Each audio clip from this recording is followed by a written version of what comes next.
Now, in many states in the US this November, the presidential candidate who snags the winner's share of electoral votes is unlikely to be a surprise.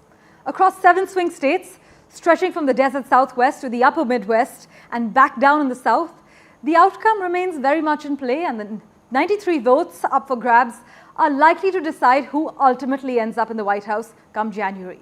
That's the case even after a historic reset of the race. In case you need clarity, a swing state, according to a by-the-book definition, is one that's considered to play a key role in the outcome of presidential elections and where candidates of both the Democratic and Republican parties have similar levels of support. If you want to know where both sides think the 2024 election is going to be won or lost, look at where they're aiming their campaign planes and, perhaps more importantly, their checkbooks. The Democrats gained the presidency in 2020 in Arizona with the support of the Grand Canyon state, which narrowly voted to back their party's candidate for the first time since the 1990s.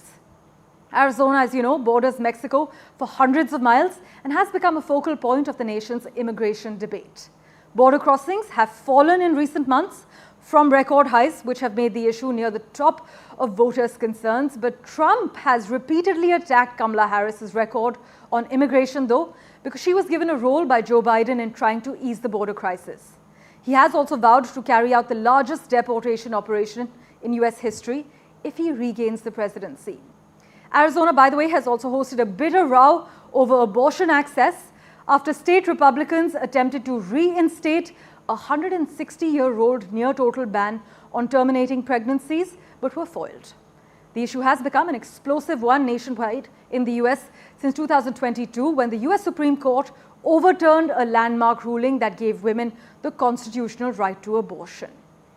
In Georgia, alleged election interference has landed Trump in one of his 4 criminal prosecutions. Remember, Trump has been convicted in one case, while the remaining are ongoing. So Trump and 18 others are accused of conspiring to overturn his narrow defeat to Biden in this state. But Trump, in classic Trump style, denies any wrongdoing, and the case looks increasingly unlikely to be heard in court before the November election. But you must note that a third of Georgia's population is African American, one of the country's largest proportions of black residents, and it is believed that this demographic was instrumental in Biden flipping the state in 2020. Now, some disillusionment with Mr. Biden had been reported among America's black voters, but the Harris campaign hopes to animate this constituency. On to Michigan, a state that's been a major player in the last 2 presidential elections in the US. Despite supporting Biden in 2020, Michigan has become a focal point in the debate over US support for Israel amid the ongoing war in Gaza. In Michigan's Democratic primary this past February, over 1 lakh voters chose the uncommitted option, reflecting a push by activists who want the US to stop its military aid to Israel. Now, this is especially significant because Michigan has the largest Arab American population in the country, and their support for Biden has been wavering. But Kamala Harris has taken a firmer stand on Israel, and some Gaza protesters are a little hopeful she might be more sympathetic to their cause. Meanwhile, Trump has spotlighted Michigan in his election strategy. And on to the silver state that has voted Democrats for the last several elections. There are signs in Nevada of a possible turnaround by the Republicans. In fact, recent averages published by poll tracking firm 538 indicate that polls once showed Trump enjoying a wide lead over Joe Biden, but that advantage has shrunk since Kamala Harris became the top of the Democratic ticket. Democrats had hoped a candidate with greater appeal to younger and more diverse voters would close the gap, but both candidates are vying to win the state's sizable Latino population. Despite the fact that the US economy has shown strong growth and jobs creation since Biden took the presidency, the post-COVID recovery has actually been slower here than anywhere else in the US. So at 5.1%, the state has the highest unemployment rate in the US after California and the District of Columbia, according to the latest US government statistics. Turning to North Carolina, where the political landscape is getting more competitive as we speak, some analysts are now calling it a toss-up. This shift may explain why Trump chose North Carolina for his first outdoor rally since the assassination attempt on him in July. In fact, addressing his supporters, Trump emphasized the importance of the state, saying this state is a very, very big state to win. On the Democratic side, though, the party spotlighted North Carolina Governor Roy Cooper on the final night of their convention, underscoring the state's significance.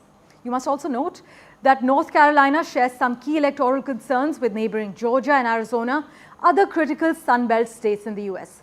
Trump, by the way, won North Carolina by just over 70,000 votes back in 2020, fueling Democratic hopes that this purple state, which can swing either way, might be up for grabs this election year. Next up, let's talk about Pennsylvania, where both parties campaigning with great gusto. In fact, the state became a key battleground in the 2020 election, swinging to support Joe Biden, who has a personal connection to the working-class city of Scranton, where he grew up. Inflation is a top concern here, as it is across the United States, but prices spiked under the Biden administration, though they have started to come down, but only now. However, in Pennsylvania, grocery prices have surged faster than in any other state in the US. In fact, in certain areas, many residents are grappling with food insecurity. About 1 in 8 people there are struggling to get enough to eat. Now, this economic pressure is affecting voter perceptions of the current administration, with high inflation potentially weighing heavily on Kamala Harris's campaign. Trump has seized on this, aiming to tie Harris to the economic issues and inflation under Biden. Now, let's turn to Wisconsin, a state that has been crucial in recent presidential elections, picking the winner in both 2016 as well as 2020 by just over 20,000 votes each time. In battlegrounds like Wisconsin, third-party candidates can have a big impact.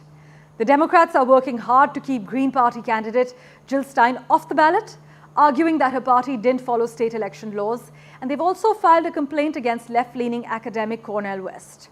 Trump, meanwhile, has emphasized Wisconsin's importance, stating that if they win Wisconsin, they win the whole thing. The summer Republican National Convention, as we extensively covered, was also held in Milwaukee, highlighting the state's key role. Meanwhile, Kamala Harris made a virtual appearance in Milwaukee during her party's convention, marking her official nomination as the Democratic presidential candidate.